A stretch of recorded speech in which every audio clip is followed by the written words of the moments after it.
Ikiwa unahitaji kuongeza uzalishaji wa homoni zako za kiume, yani testosterone, homoni ambazo zinasaidia hamu ya tendo, usimamishwaji wa uume, size ya maumbile ya mwanaume pamoja na tabia nyingine za kiume, zingatia mambo yafuatayo, yatakusaidia sana kuweza kusaidia uzalishaji wa homoni zako za kiume, lakini pia kukupa uwezo wa kurudia tendo zaidi ya mara moja, bao 3, 4 bila shida yote. Jambo la kwanza, hakikisha unapata enough sleep, yani muda mzuri wa kulala ama muda wa kulala wa kutosha. Na muda mzuri wa kulala ni kuanzia masaa 7 hadi masaa 8.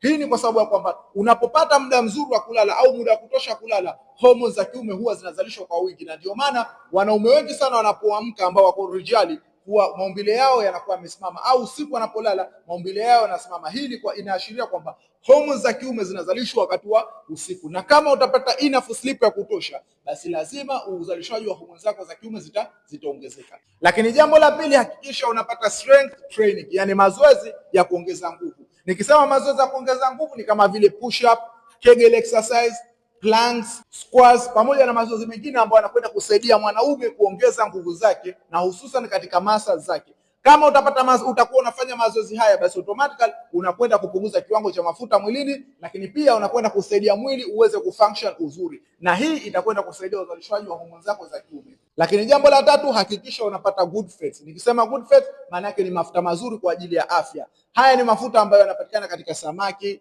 parachichi, mayai pamoja na vyakula vingine vya asili, ambapo ndani yake kuna omega 3 ya kutosha, ambayo ni muhimu sana kwa afya ya mwanaume. Na kinyume chake, epuka vyakula vyote vile vyenye mafuta ya kukaanga kama vile samaki ya kukaanga, maandazi, chapati, mihogo ya kukaanga pamoja na vingine, ambapo hivi vina mafuta ambayo yanakwenda kubuganda katika mishipa ya damu na kuzuia damu kusupply uzuri na homoni za kiume zikashindwa kuzalishwa katika kiwango kizuri. Lakini jambo la 4, hakikisha unatumia vitamin D pamoja na zinki ya kutosha ambayo inapatikana katika mayai, mbegu za maboga, karanga, supu ya dagaa. Haya ni madini muhimu sana ambayo yanakwenda kusaidia uzalishaji wa homoni za kiume, lakini pia kwenda kusaidia afya ya uzazi kwa ujumla.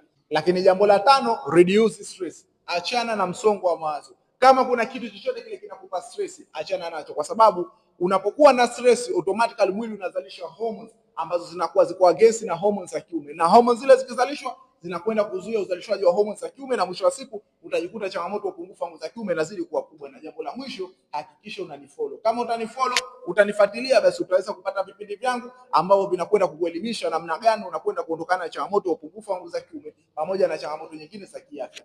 Ikiwa unahitaji ushauri zaidi, wasiliana nami kwa nambari zilizopo katika bio niweze kukupa mwongozo wa lishe program pamoja na njia nzuri za kuweza kuondokana na changamoto yako. Ondoa chanzo, kutibu tatizo lako.